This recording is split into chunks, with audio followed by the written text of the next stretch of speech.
Matingalaw sa kita mga kaigsunan nga daghay mga maayong mga tao nga gipaantos or gimartir o ban gipatay.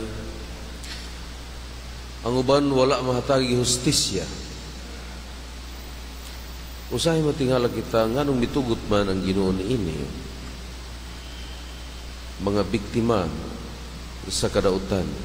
Nganong wala man mapugini sa Ginoo kining mga hitabua. Dinhi sa atong ebanghelyo, ang atong Ginoo nagpadala sa iyang mga tinun-an sa usa kapag pahimangno kanila nga sama sila sa mga dating karnero nga iyang ipadala ngadto sa mga lubo. Ang dali nga maabot sa atong hunahuna kining mga lubo mao kini ang mga dautan nga mga tao, mga dautan nga mga leaders nga ni nakahinumdum ako sa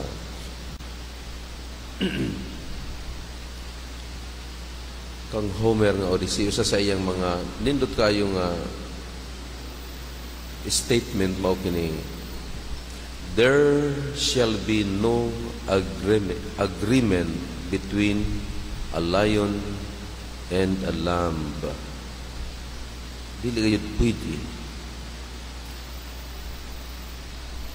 Kung atong pamalandungan mga kaigsunan, ang giingon sa atong Ginoong mga lubo, dili lamang katong mga tao nga nagsakit, nagpaantos kanato nga mga sumusunod ni Kristo.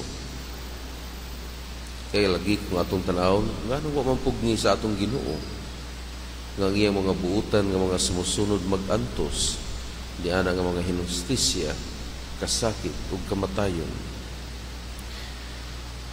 Sa uban nga mga pasahe sa atong balaang kasulatan, ang Ginoo nag-ingon, ayaw ka mo kahadlok niining makapatay sa lawas apan dili makapatay sa kalag. Ngani ang atong Ginoong Hesukristo sa daghan nga mga higayon nga nagatubang siya og kamatayon nga halos tabangan siya pagbato, tabangan siya pag kaladkad aron mihulog sa pangpang, sa mga pasangil mismo sa templo nga hapit na gayon siya matrap, pero miagi ra lamang siya sa tunga sa mga tao nga walay ko kahadlok. Wala siya mo iskapo. Bisan ang iyang mga tinunan na hadlok, pero sa pagkamatay na sa atong Ginoong Hesukristo, mausap kini ang gibuhat sa mga tinunan, wala sila mahadlok sa kamatayon o mga pag-antos.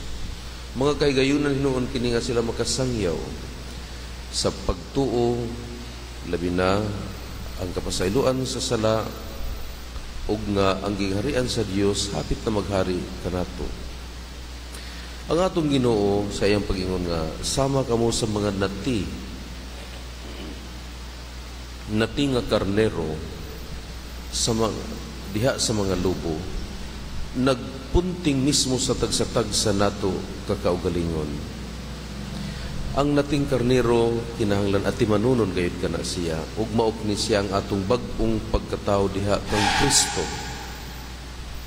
Sama kita sa nating karnero nga mura og wala pay buot, bisan patayon na di lamang muhilag yung singgit.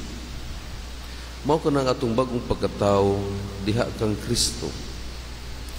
Pero ang lubo mao kini ang atong sala nga dili lamang kay makadaot sa atong lawas, makapalaglag pagayod sa atong kalag ngadto sa impyerno.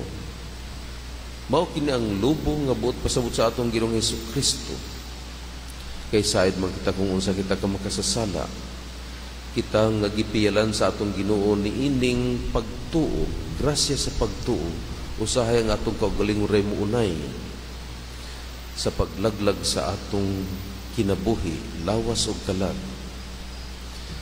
So ang atong Ginoong Hesukristo nagpahinumdum kanato mga kaigsuonan, ang tagsa-tagsa kanato nga naagyapon kitay mga kagahapon.